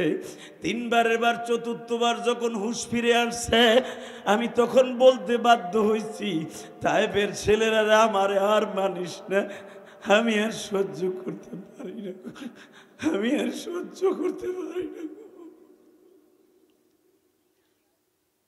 ও চাচা, তারপর তাইফের ছেলেরা আমার ছেড়ে দেয় নাই। বেলা 4টার সময় যখন দেখি আমার বগল নিচে হাত দিয়া 6 জনে উঁচা করে আবার আমারে মারবে, তখন আমি আর নিজের চেক দিয়ে রাখতে পারি নাই। আমি আসমানের মালিকের দিকে তাকায় বলছি, মালিক তুমি ছাড়া এই তাইফের জমিনে আমার কোনো বান্ধব নাই। হঠাৎ করে দেখি তাইফের মাঠের যেই জমিন আমারে মারছিল, ওই জমিনটা ছিল একটা মহিলার। মারহাবা বলেন না? আদ্দাস রাদিয়াল্লাহু তাআলা যেই জমিনে খেজুরের বা আঙ্গুরের বাগানে চাকরি করতো আদ্দাস, এই আদ্দাস সহ পিছনের থেকে লাভ দিয়ে মহিলা বলেছিল, যেই জমিনে এই লোকটারে মারতাছ সকালের থেকে পর্যন্ত পাগলের মতো আমি দেখছি, এই লোকটা তোদের দিকে একটা পাথরও নিক্ষেপ করে নাই। তোরে শুনাল চাচা, আমি যখনই আসমানের দিকে তাকাইছি তখনই দেখছি ওই মহিলাকে আল্লাহ পাঠাই দিছে। ওই মহিলা আমার মায়ের মতো। ওই মহিলা যখন বলল, আর একটা বার যদি এই লোকটার গায়ে আঘাত করিস, আমার নাতি পোতা সহ সব তোদের বিরুদ্ধে লেলিয়ে দিব। লিল্লাহে তাকবীর। আপনি টাঙ্গাইল শহরের যত বড় বিএনপির আওয়ামী লীগের নেতা হন, পাইকরায় যদি একটা সাধারণ ছেলেও হয়, আপনি এই পাইকরা একটা সাধারণ ছেলের কাছে কিচ্ছু না। কারণ একটা হলো গ্রামের শক্তি, এটা বিশাল শক্তি, কথা কন না কেন? আর ওই মহিলা ছিল ওই তায়েফের ওই জায়গার বনি সাদ গোত্রের, বনি আওস গোত্রের মহিলা নেত্রী। সে যখন বলেছে আর একটা আঘাত করবি এই বাচ্চা এই যুবকটার গায়ে, প্রত্যেকটা কল্লা উড়াই দেবো। মেয়া ওয়াজি করবো না আমি জায়গা। এই মেয়া তোমার আওয়াজ দেখিয়েছে মেয়া, কিসের সাতার উম্মাদ তুমি? এবার আওয়াজ দিবা, গলা ফাটানো আওয়াজ বেড়া। এই কষ্টের সময় 8টার দিনে 4টা পর্যন্ত লোকটারে মারে, একটা লোক তার পক্ষে কেউ কথা কয় না, খালি তামসা দেখে। 4টার সময় যদি একটা মানুষ বলে আটলান্টিক মহাসাগরের ভিতরে আপনি সাগরের মধ্যে ডুবে যাচ্ছেন, এই মুহূর্তে কেউ যদি একটা কলার খোয়া দিয়েও বলে এইটা সাঁতরে কুলে ওঠ, মনে হয় ওই ব্যক্তির সাথে বড় বন্ধু পৃথিবীতে আপনার কেউ থাকবে না। এই মহিলা যখন 4টার সময় বলছে আর একটা আঘাত করবি কল্লা উড়াই দিব। আমার 27 থেকে 28টা নাতিপোতা আমার ছেলে সহ আছে, আমার ফ্যামিলিতে, আমার বংশে, প্রত্যেকটারে তোকে বিরুদ্ধে লাঠি দিয়ে নামাই দেবো, আর একটা আঘাত করবি না। তখন আমার নবী ঘাটটা উঁচা করে দেখেছিলেন। এই মহিলার বাড়ি কিন্তু এখনো বিল্ডিং আছে। এই মহিলার বাড়ি এখনো একটা পুরান বিল্ডিং আছে মিয়া, 1000 বছর উপরে বয়স এই বিল্ডিংটার। লিল্লাহে তাকবীর বলতে পারলেন না? খেলাফায় আব্বাসিয়ার সময় বিল্ডিংটা বানানো হয়, এইভাবেই আছে। এই মুসলমানের পোলা, এই মহিলা যখন বললেন আর একটা আঘাত করবি না, তখন ওই ছেলেগুলোর নবীরে ছেড়ে দেয়। ছেড়ে দেওয়ার পরে নবী বারবার ওই মহিলার দিক তাকাইতেছিলেন, বলতেছিলেন আপনার জায়গায় যদি আমার মা হইতো, ঠিকই আপনার মতো আমার পক্ষে একটা আওয়াজ দিত। জানি না আপনার কপালে হেদায়েত আছে কিনা। মাইয়াহদিল্লাহু ফালা মুদিল্লা লাহু ওয়া মাইয়ুদ্রিলহু ফালা হাদিয়া লাহু। যদি আল্লাহ আপনাকে হেদায়েত দেয়, কিয়ামতের মাঠে আমি আমার মায়ের আসনে বসাই আপনাকে জান্নাতে নিয়ে যাব। চাচা আপনি জানেন না, আমার এই ফাটানো ঠোঁট আর এই ফাটানো মাথা লইয়া আমি মুহাম্মদ সাল্লাল্লাহু আলাইহি সাল্লাম আদ্দাসের আঙ্গুরের বাগানের কাছে যখন গিয়েছি, মনে হয় একটা মরা গরু জবাই দেওয়ার পর একটু জীবিত থাকলে যেরকম শক্তিতে আপরে আশ্রয় পাশ্রয় বাঁচতে চায়, আমি শ্যাওলা শালুকের মতো আশ্রয় আশ্রয় পাহাড়ের উপরে উঠে 30 ফুট পাহাড়ে উঠে দেখি একটা বাগান। এখনো পর্যন্ত সেখানে বাগান আছে, আদ্দাসের বাগান। বাগান নাই কিন্তু আঙ্গুর বিক্রি হয়। লিল্লাহে তাকবীর। যাবেন তায়েফে, আঙ্গুর কিনে খাবেন এখান থেকে। এই মুসলমানের পোলা, এই আদ্দাসের নামে মসজিদটা, এখানে আমার নবী আস্তে করে যেয়ে যখন আদ্দাসকে বললেন গতকালকের থেকে পানি খাই না, এক গ্লাস পানি দিবি। আপনারা জানেন, উলামা একরাম জানেন, আল বিদায় ওয়ান নিহায়া কিতাবে আসছে আদ্দাস 2 কোয়ালিটির আঙ্গুরকে চিপড়াইয়া এইভাবে চাপ দিয়া দিয়া জুস বানাইয়া 2টা গিলাস, একটা কালো আর একটা সাদা আঙ্গুর, 2টা আঙ্গুরই বেশি পাওয়া যায় ওই আদ্দাসের মসজিদের ওখানে।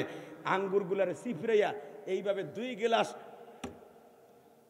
জুস বানাইয়া, আমি দেখবো আশেকের রাসূল এখন কয়জন আছে যুবক, এইবার আবার চিল্লাবার কানবা যদি নবীর দেশে ওই আদ্দাসের বাগানটা দেখতে চাও। এই আদ্দাস 2টা গিলাসে করে শরবত বানায় যখন নবীর ঠোঁটের কাছে ধরছে, নবী আমার গিলাসটা ধরে গালে দেবে সেই শক্তি নাই। যার চেহারার খাতির বানিয়েছে তামাম পৃথিবী আমার আল্লাহ।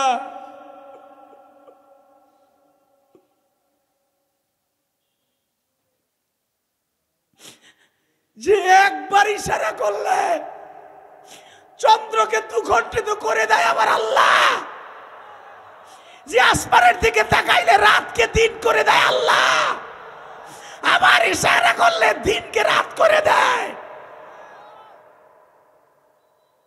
এই চোখগুলোরে ঘুষাইয়া ফাটাই দিছে। আজকে আমার সেই নবীর বাংলার জমিনে কাদিয়ানির গোষ্ঠী মানবে না, আর ওরা মুসলমান নিয়ে থাকবে, প্রত্যেকটারে পাড়ার মতো কোবাইয়া মারবো। ডাক্তার ইউনূস সাহেব, আপনাকে শেখ হাসিনাও সুৎখোর বলেছে, খালেদা জিয়াও সুৎখোর বলবে, আমরাও সুৎখোর বলবো। সুৎখোর নামটা ঘোষাবার জন্য আপনার কাছে একটাই দাবি, আপনার এই সরকারের আমলে ফেব্রুয়ারিতে যদি ইলেকশন দেন, ফেব্রুয়ারির আগে আলেমুল আমার দাবি মাইনে নেন, কাদিয়ানীদেরকে কাফের ফতোয়া দেন, কোটি কোটি উলামা একরাম আপনার প্রাণ খুলে দোয়া করবে। প্রস্তাবে রাজি আসোস না যুবক? রাজি আসোস না? কাকে রাজি আসোস? আল্লাহকে বিজয়ের মাসের 1 তারিখ দেখায় দেয়।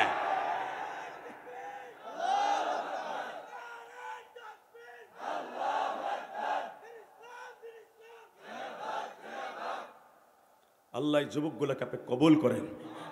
এইবার আবার কানবি যুবক। আদ্দাস যখন বলে দেখবো নবীর আশেক কয়জন আছে, আমি কিন্তু দেখতেছি কার কর চোখে মওলায় পানি আইনা দিছে।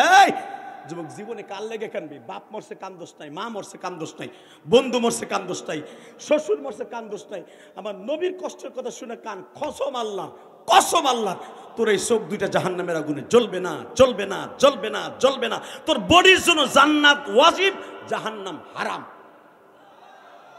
তাকাই দেখে এখন চোখে পানি দেখতে চাই দিনের বেলা। আমার নবীর কাছে যখন গিলাসটা এইভাবে আমার নবী হাত দিয়ে উঠাইতে পারে না, আদ্দাস এইভাবে ধরছে, নবী আমার সবে মাত্র 2 ঠোঁটের মাঝখানে আঙ্গুরের জোসটা গালের কাছে আনছে, আনতে দেরি আছে। আমি আপনাদের কাছে প্রশ্ন করি, যদি আপনার ঠোঁটটা ফেটে যায় বা কেটে যায়, যদি পানি লাগে সরাত করে কিন্তু জ্বলে উঠে। সর্বপ্রথম তায়েফের একটা ছেলে নবীর এই ঠোঁট 2টা ঘুষি দিয়ে ফাটাই দিছিল।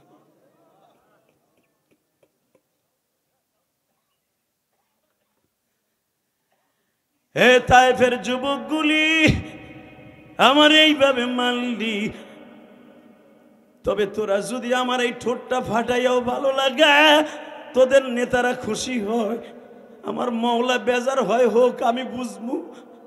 আমার মারসুস দুঃখ নাই, তবু তোরা কালেমা পড়। এই কথা বললেই বাবা পাথরের বৃষ্টি আরম্ভ হয়ে গেল। নবীর এমন কোন জায়গা নাই যেখানে ফেটে রক্ত বের হয় নাই। ও পাই করা কালীহাতি টাঙ্গাইলের যুবকগুলা রে, এই হাজার হাজার মানুষের মধ্যে কার যেন জনম দুঃখিনী মা নাই। নবী সেদিন ওই তায়েফের মাঠে বলছিল, তায়েফের ছেলেরা রে, আমার কিন্তু মা নাই রে, আমি জীবনে কোনোদিন আব্বা বলে কেউ রে ডাকি নাই।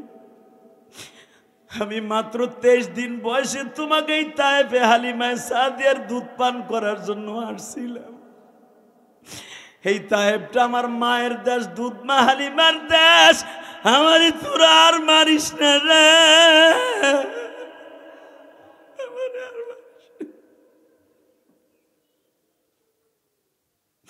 আল্লাহ দেখো যারা এই মুহূর্তে কাঁদে মালিক,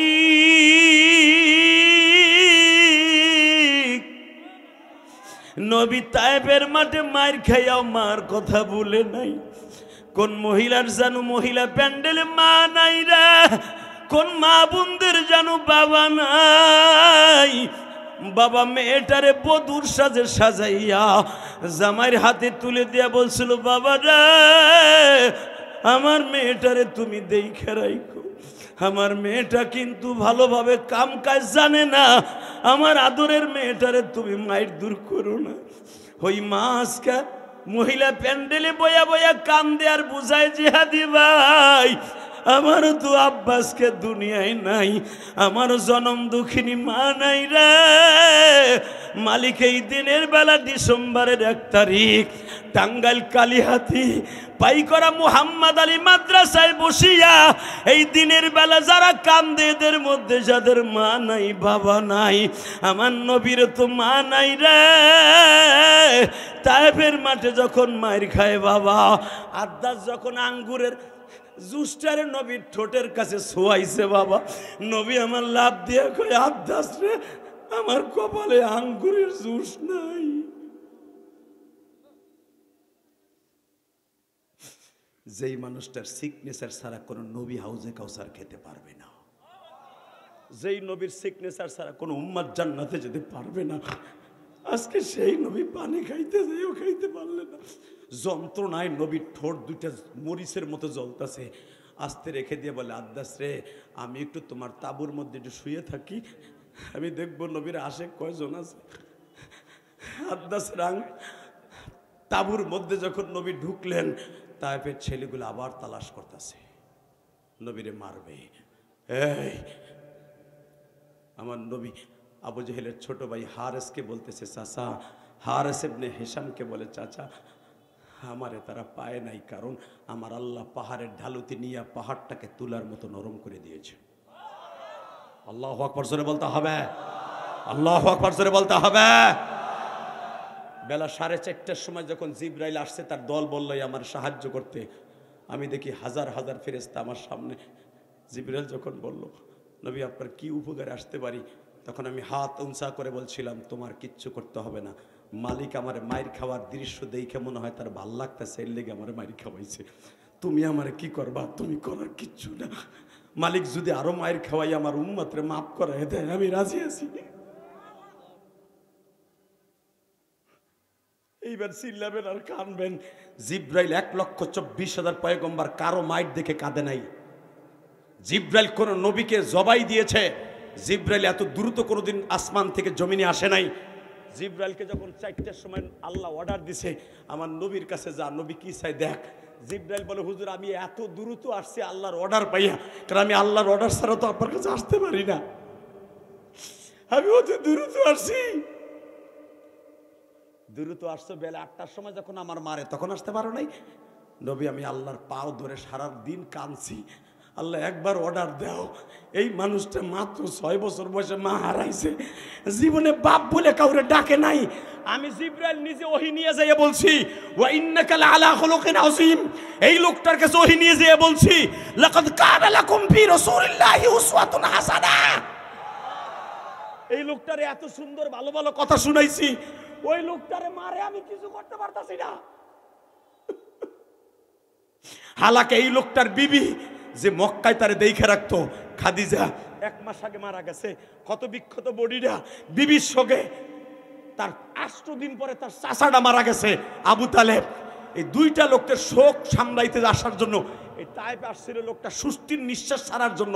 সেই লোকটার এইভাবে তুমি মার খাওয়াইতেছো, আমার একটু কও আমি যাই। আল্লাহ বারবার বলছে, আমি যা জানি তুই তা জানোস না। আমার নবী মায়ের খাবে, আর এই মায়ের কথা শুনে উম্মত গুলো সারা জীবন কানবে।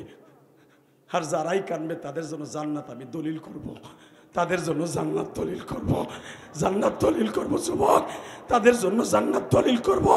রক্ত গরম করে এখন আওয়াজ দে, তোদের এই টাঙ্গাইল শহরে যদি আমার এই তায়েফে মার খাওয়া নবীকে, উম্মতের দরদি কান্ডারি নবীকে কেউ গালি দেয়, নবীকে ইন্ডিকেট করে কথা কয়, ওরে জায়গায় মাইরা ফেলবো, ওরে জায়গায় মাইরা ফেলবো, ওরে মাইরা ফাঁসির মঞ্চে চলবো, কাকে রাজি আসা আল্লাহকে 2 হাত তুলে দেখায় দাও।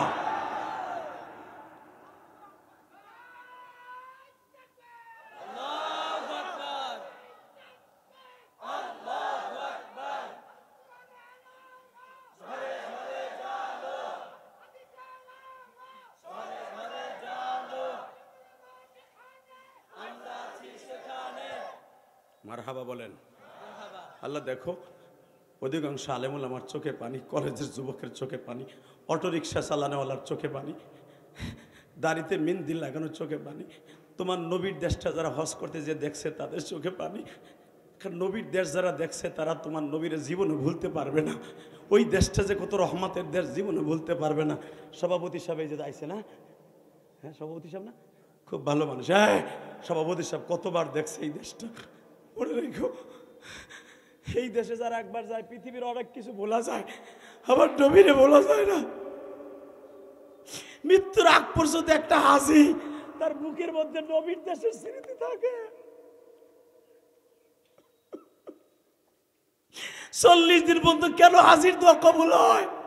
40 দিন হাসি নামাজ পড়তে গেলে কাবা ঘরটা তার চোখের সামনে থাকে। হাজির কাছে জিজ্ঞেস করো, এই জন্য হাজির পায়ের দিক তাকাইলো সোয়াব, কারণ ওই পাও দিয়ে আমার নবীর দেশটা ঘুরে ঘুরে দেখছে। ওই পাও দিয়ে তাইফে গেছে, ওই পাও দিয়ে ওহুদে গেছে। কষ্ট হইতেছে। আর মাত্র 10টা মিনিট কথা বলবো, মাত্র 10 মিনিট। কারণ কি জানেন? একটা মাত্র কারণ আছে। যেদিন আমি কান্নার ওয়াজগুলো বেশি করি সেদিন আমার বুকটা ব্যথা হয়ে যায়। আমি নিজের চেক দিয়ে রাখতে পারি না, কারণ আমি একজন আবেগপ্রবণ মানুষ। আমি আপনাদের মতো রক্তমা করা মানুষ। হয়তো অনেকে আমার ওয়াজ ইউটিউবে শুনে বকাবাজি করেন, কিন্তু আমার মতো এশক দিয়ে, নবীর এশক দিয়ে ওয়াজ করা মঞ্চে জনগণও কান্দে, বক্তাও কান্দে, কম পাবেন। কারণ আমি আমার নবীকে অনেক ভালোবাসি, অনেক ভালোবাসি। আমি 1.5 মাস আগেও যখন রসুলের রওজা থেকে শেষ সালাম দিয়ে বিদায় নিয়ে আমি মদিনার থেকে সালাম দিয়ে যখন আমি রিয়াদে চলে যাইতেছিলাম প্রোগ্রামে,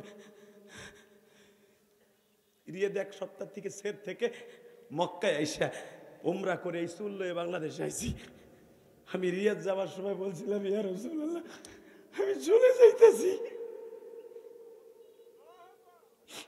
আমার মতো গুনাহগারকে আপনি হয়তো মালিকের কাছ থেকে ডাইকে ডাইকে 22 বার আনলেন, আমি আর আসতে পারবো কিনা জানি না।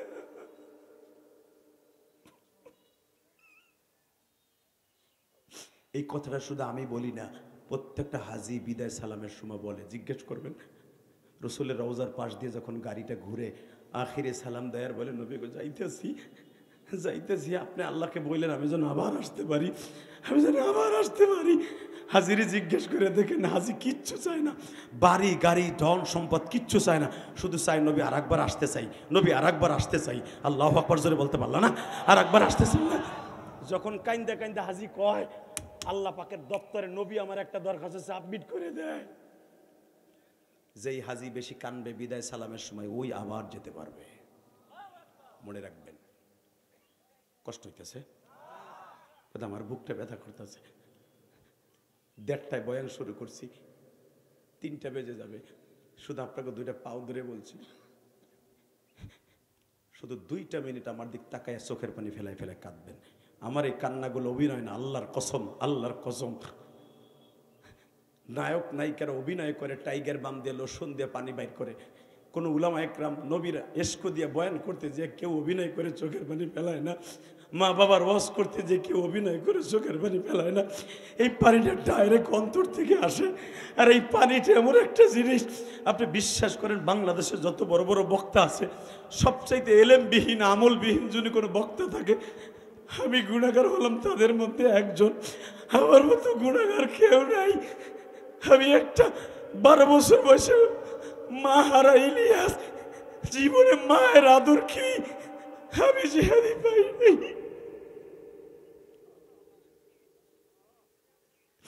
আমি ইলিয়াসুর রহমান জিহাদি মায়ের দোয়া নিয়েই তোমাদের সামনে বয়ান করি ভাই। এই জন্যই দেখো হাজার হাজার মানুষ এই খাওয়া নেওয়া বাদ দিয়ে বসে আছে। আমি যখন প্রতিদিন চেয়ারে বসি মনে মনে ভাবি, ইলিয়াস তোর ভিতর কি আছে? এই যে গতকালকে রাত্রে সিরাজগঞ্জ থেকে আইছি তারাস, হাজার হাজার যুবক চিল্লাইছে কাঁদছে। আমি তখন সাইফি সাহেবরে বলছি, বলেন ইলিয়াসের মধ্যে কি আছে? যুবকগুলো পাগলের মতো চিল্লায় কেন? কলেজের ছেলেরা চিল্লায় আর কান্দে। সাইফি আমার বলে, আপনার ভিতর কিছু নাই, কিন্তু আপনার ভিতর যা আছে অন্য বক্তার ভিতরে তা নাই। অন্য বক্তারা কান্দায় 2 মিনিট 5 মিনিট, আর আপনি কান্দান 2 ঘন্টা। অবশ্যই আমার মওলার কাছে সবচেয়ে দামি হলো বান্দার চোখের পানি, আর চোখের পানি অভিনয় করে আনা যায় না বাবা। শুধু আমার দিকে তাকাবা আর কানবা। আমার নবী আবু জেহেলের ছোট ভাই হারেসকে বলতেছে, চাচা ও চাচা, উহুদের মাঠে আর তায়েফের মাঠের বর্ণনা আমি আপনার কাছে করতেছি।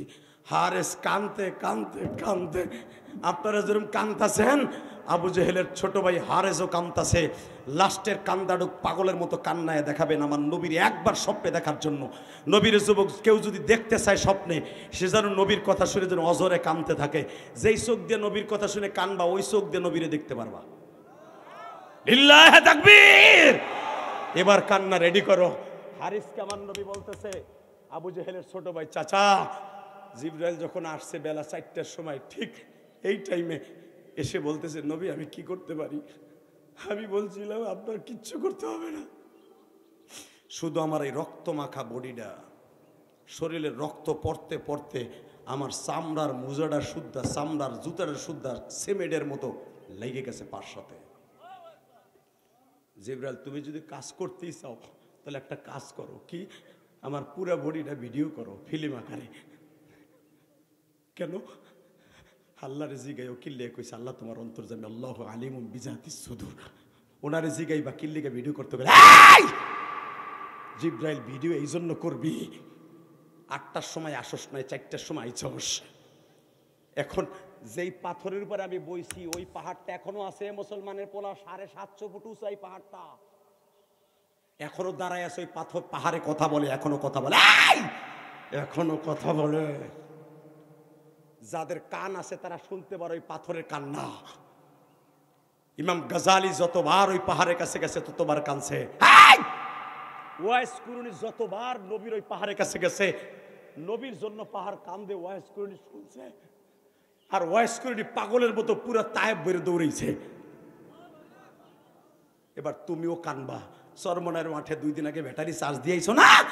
চরমনার পাগল গুলো কেন ওই মাঠ বের দৌড়ে জানো?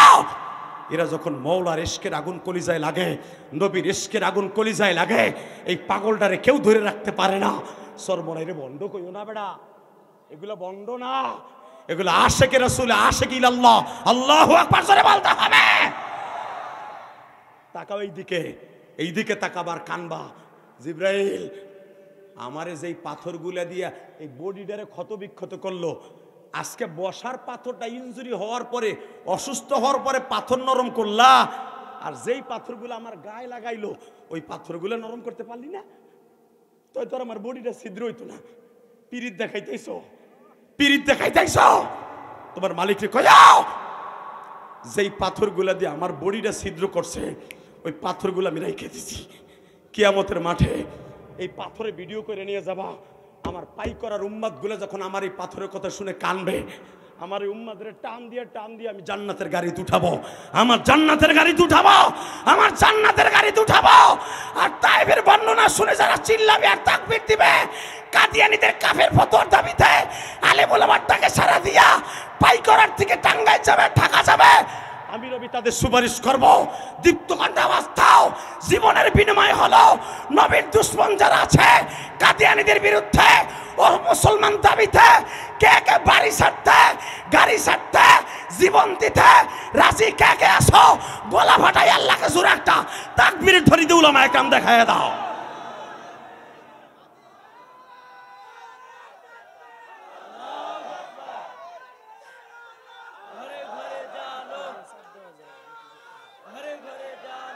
আমি নামবো। এই কাফের এইটা বলেন না কেন? এইটা বলা ফরজ, বলেন।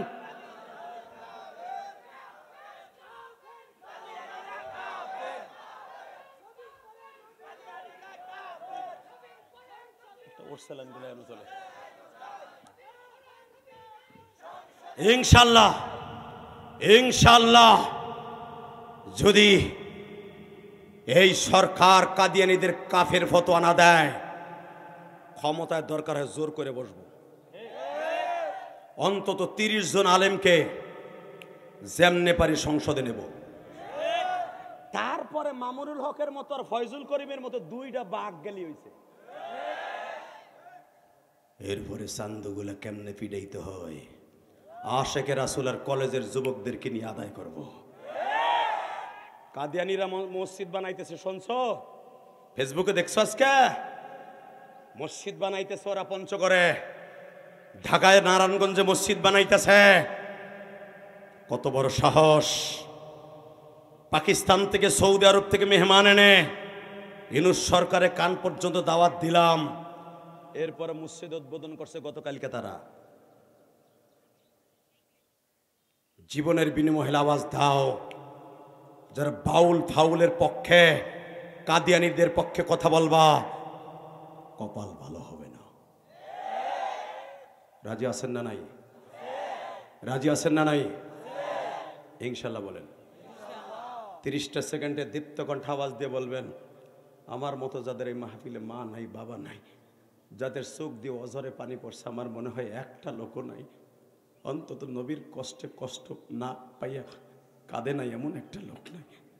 আজকের মাহফিলের সভাপতি সাইফিও কাঁদছে, আমেলুমা কাঁদছে, সভাপতি কাঁদছে। আমার মন কেন জানো বলে, এই দিনের বেলার চোখের পানি মওলার আদালতে চলে গেছে।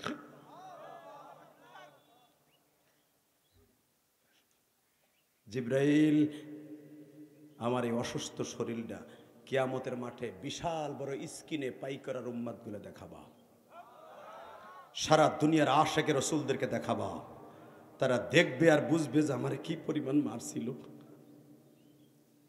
চাচা, আমি দুইটা বর্ণনা ঠিক মতো করতে পারি না, একটা তায়েফের বর্ণনা আর একটা উহুদের মাঠের বর্ণনা। আমার দাঁত দুইটা ভেঙে দেওয়ার পরে চাচা আজকে বলতেছেন আমারে খারাপ দেখা যায়। ও চাচা, ইবনি কুমাইয়া যখন আমারে বাড়ি দিয়ে দাঁত দুটো ভেঙে দেয়, আমি সেই কাল থেকে নিয়ে হিজরাতের 4th সালের পরের থেকে নিয়ে এই পর্যন্ত আজও পর্যন্ত আমি ঠিক মতো গোশত চাবাই খাইতে পারি না, কারণ আমার এই কাঁচা দাঁত দুটো পিড়াইয়া ভাঙছে, লোহার হেলমেট আমার মাথার মধ্যে ভাঙ্গে ঢুকাই দিছে, আমি এখনো মাথা সোজা করে দাঁড়াইতে পারি না। যারা আমার এই উহুদের মাঠের আর তায়েফের মাঠের বর্ণনা শুনে কাঁদবে, আমি নবী তাদেরকে লইয়া জান্নাতে যাব। নবীর সাথে জান্নাতে যাওয়ার নিয়ত আছে না নাই? যাবেন সবাই? হাত দুটো উঠান তো দেখি, জোরে উঠাতো। কলিজার যুবক উঠা। এই আল্লাহ, ডিসেম্বরের 1 তারিখ জোহরের নামাজের পরে আল্লাহ দেখো তোমার নবীর সাথে জান্নাতে যাবে, তোমার নবীর সাথে জান্নাতে যাবে, 5 ওয়াক্ত নামাজ পড়বে। আর মাত্র 30 দিন পরে আমার বাংলাদেশ থেকে 2025 সাল বিদায় নিয়ে চলে যাবে, কারণ ডিসেম্বর 31 মাস, আর 30 দিন পরে আমার বাংলাদেশ থেকে, আমার জীবন থেকে 2025 সাল হারিয়ে যাবে। আর কোনোদিন এই 25 সাল ফিরে আসবে না। ডিসেম্বর 1 তারিখ আমার লাইফ আর ফিরে আসবে না। আজকে হাজার হাজার মানুষ জোহরের পরে ডিসেম্বর 1 তারিখ ওয়াদা করছে, এদের বাবা মাকে তুমি মাফ করে দিবা, এদের সন্তানদেরকে ওলি বানায় দিবা। আল্লাহ তুমি মাফ কইরা দাও এই টাঙ্গাইল কালিহাতি বাসীরে, মাফ করিয়া উঠাইবা হাসর।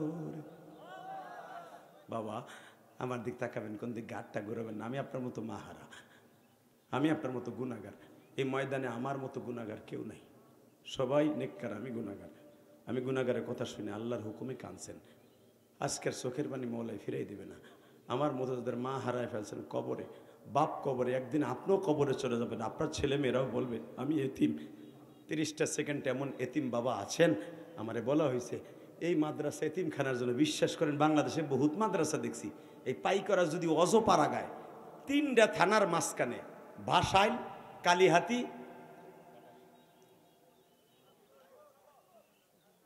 টাঙ্গাইল সদর, এই 3 থানা, আর এদিকে গেল সখীপুর, 4 থানার মাঝখানে পাইকরা।